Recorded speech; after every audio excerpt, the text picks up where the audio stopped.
Hello everyone. In previous part we have started our chapter number 2, that is chromosome, cell cycle and cell division. In that part we talked about what is chromosome and who discovered the chromosome. We also talk about what is the structure of the chromosomes. Chromosome has egg-shaped structure which has two chromatids and small constructed region known as centromere. अब हम बात करेंगे what are the constituents of the chromatin और chromosomes. It is mainly formed of two constituents. First is DNA, that is deoxyribonucleic acid, and second one is historcon, that is basic protein. जो DNA होता है वो negatively charged particle होता है. It is a negatively charged, right. जबकि जो histone core होता है वो पॉजिटिवली चार्ज्ड बॉडी होता है. Positively charged. जो हिस्टोन कोर होता है वो टोटल 8 हिस्टोन प्रोटीन से मिलकर बना होता है. हिस्टोन प्रोटीन्स होते हैं वो बेसिक नेचर के होते हैं.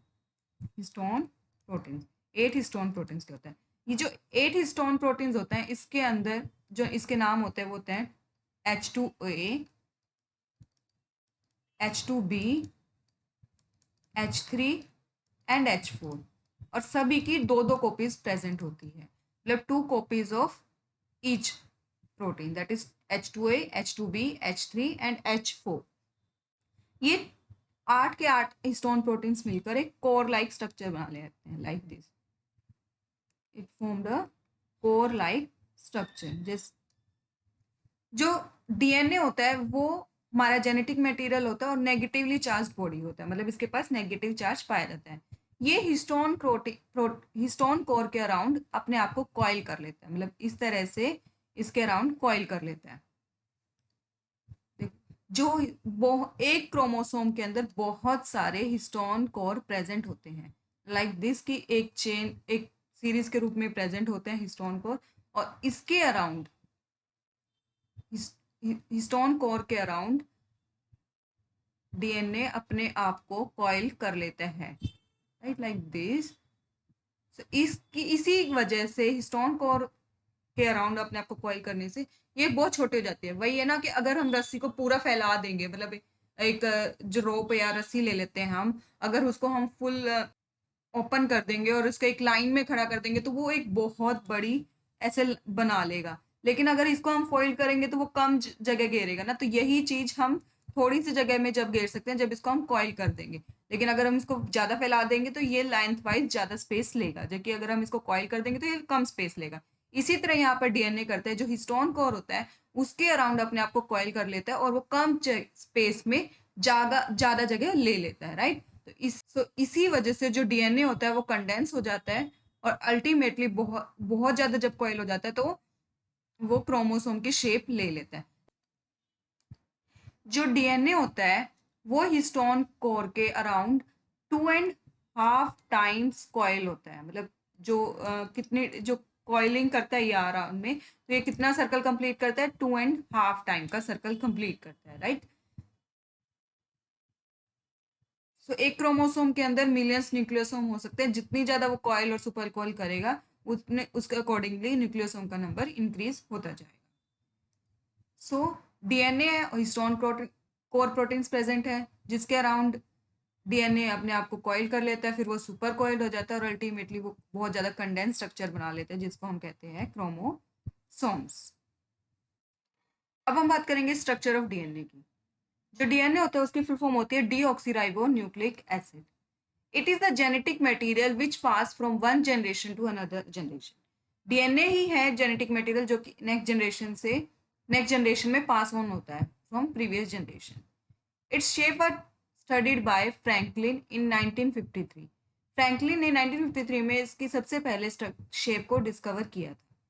It is double helical structure, मतलब ये डबल हेलिक्स के रूप में प्रेजेंट होता है, which is explain by Watson and Crick in 1953.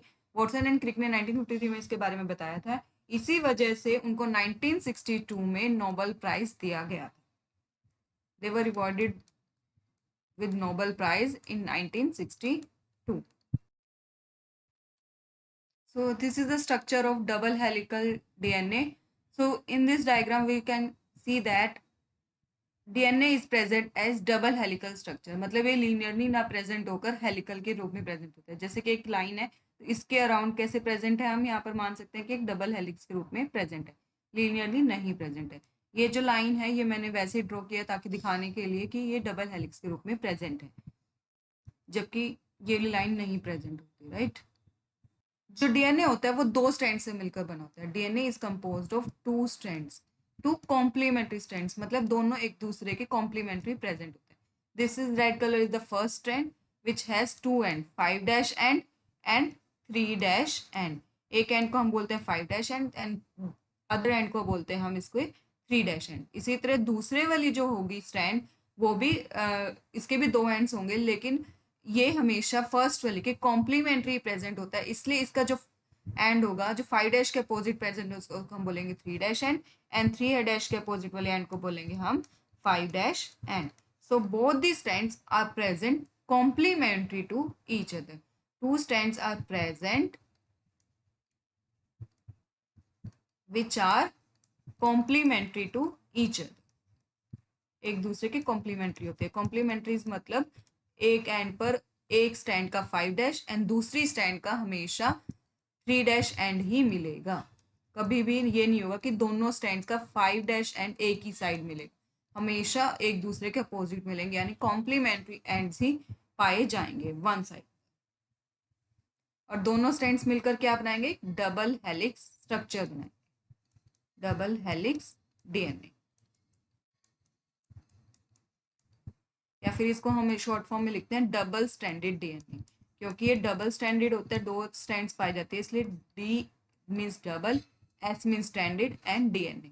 So double standard DNA is present. अब हम बात करेंगे टाइप्स ऑफ नाइट्रोजनस बेस की। जो नाइट्रोजनस बेस होते हैं वो आगे दो तरह के होते हैं, प्यूरिन एंड पिरामिडिन। प्यूरिन के भी आगे दो टाइप्स होते हैं, एडनिन एंड ग्वानिन। एडनिन को हम शॉर्ट फॉर्म में ए से लिखते हैं और ग्वानिन को जी से लिखते हैं। इसी तरह पिरामिड होते हैं वो तीन तरह के होते हैं, साइटोसिन, थाइमिन एंड यूरासिल्स। यूरासिल होता है वो डीएनए के अंदर एब्सेंट होता है, ये सिर्फ in DNA it is absent, it is present only in UN RNA, ये सिर्फ आरएनए के अंदर ही प्रेजेंट होता है।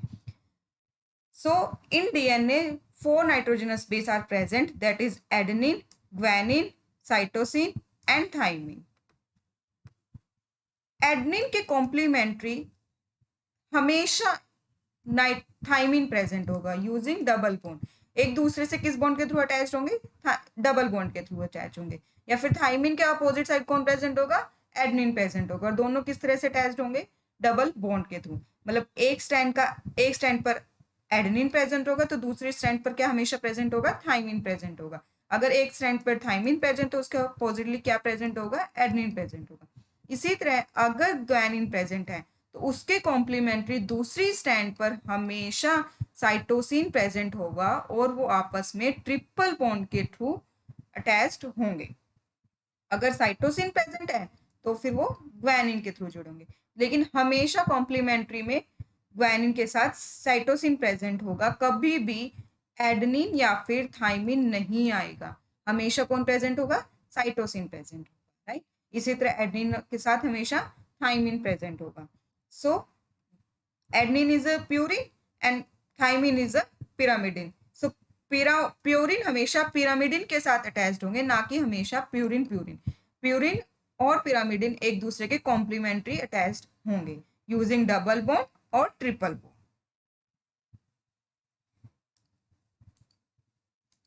जैसे कि एक स्टैंड होगी,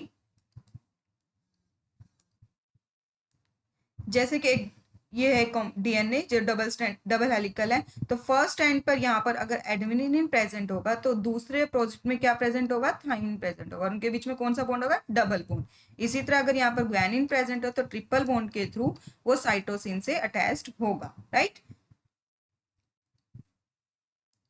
सो ये इस तरह से एक तरह पूरे डीएनए के अंदर न्यूक्लियोटाइड्स प्रेजेंट होते हैं। दिस इज द फर्स्ट, एक न्यूक्लियोटाइड ये है और एक न्यूक्लियोटाइड ये है, राइट। सो फर्स्ट पेयर ये हो गया जिसके अंदर दो न्यूक्लियोटाइड प्रेजेंट है, 2 न्यूक्लियोटाइड, राइट। और इसी तरह ये सेकंड पेयर होगी, फिर third pair and fourth pair and so on. इसी तरह वो पूरी डबल जो डीएनए की स्ट्रैंड्स होती है, डबल हेलिकल स्ट्रैंड्स होते हैं, उनके ऊपर प्रेजेंट होते हैं। तो रिपीटेड में कौन कौन प्रेजेंट होगा? न्यूक्लियोटाइड प्रेजेंट हो, right. So nucleotides are present in repeats in double stranded DNA. Double stranded DNA के अंदर वो रिपीट्स में प्रेजेंट होगा। This is the first strand and this is second strand. और पूरी स्ट्रैंड के अंदर न्यूक्लियोटाइड रिपीट्स होते जाएंगे और उसके कॉम्प्लीमेंट्री में अपोजिट न्यूक्लियोटाइड प्रेजेंट होगा। ये इनके अंदर शुगर और फॉस्फेट ग्रुप तो सेम होती है, चेंज क्या होता है? नाइट्रोजनस बेस होता है। तो नाइट्रोजनस बेस की वजह से इनकी प्रॉपर्टीज चेंज होती है।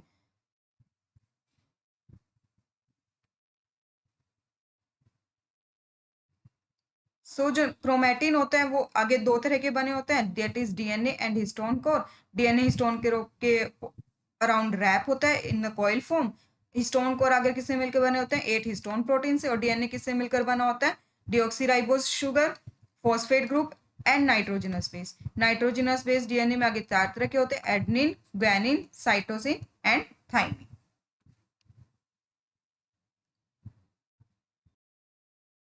अब हम बात करेंगे formation of the new DNA. नया डीएनए बनता कैसे है? DNA formation occur in semi conservative manner. जो डीएनए होता है वो सेमी कंजर्वेटिव में बनता है, मतलब उसके अंदर एक स्ट्रैंड कंजर्व होती है, मतलब पुरानी होती है, और दूसरी जो स्ट्रैंड होती है वो हमेशा नई होती है। जैसे कि हम यहाँ पर ले लेते हैं, ये एक ओल्ड डीएनए है जिसके पास 2 स्ट्रैंड्स हैं, double stranded DNA, right. Old DNA that is double strand, right. अब क्या होगा, इसके अंदर दोनों स्ट्रैंड खुल जाएगी, मतलब अलग अलग हो जाएगी कुछ हिस्से में, और वहां पर न्यू स्ट्रैंड सिंथेसाइज होने लग जाएगी। और इसी तरह दूसरी स्ट्रैंड पर भी होगा और वहां पर भी उसके कॉम्प्लीमेंट्री एक नई स्ट्रैंड सिंथेसाइज होने लग जाएगी। So this brown colour strands are the new strands and blue colour strands are the old strands present in the DNA, new strands. Now at last दो डीएनए नए बन जाएंगे, दो नए डबल स्ट्रैंडेड डीएनए बन जाएंगे, जिसके अंदर एक स्ट्रैंड जो होगी वो तो ओल्ड स्ट्रैंड होगी और दूसरी जो नई स्ट्रैंड होगी वो नई स्ट्रैंड होगी। मतलब in the last new DNA has one old strand and one new strand. इसी को कहते हैं हम semi conservative manner. Semi conservative में इन द सेंस कि फुल कंजर्व नहीं है, कुछ हाफ ही कंजर्व है, मतलब हाँ एक स्टैंड जो डीएनए की है वो कंजर्व है, यानी वन स्टैंड जो है वो ओल्ड है और एक स्टैंड बिल्कुल नई बनी है जिसको हम बोलेंगे न्यू स्टैंड, राइट। तो इसी को हम कहते हैं semi conservative manner. If you like it, please like and share this video, subscribe the channel and press the bell icon to get notified for more videos. Thank you.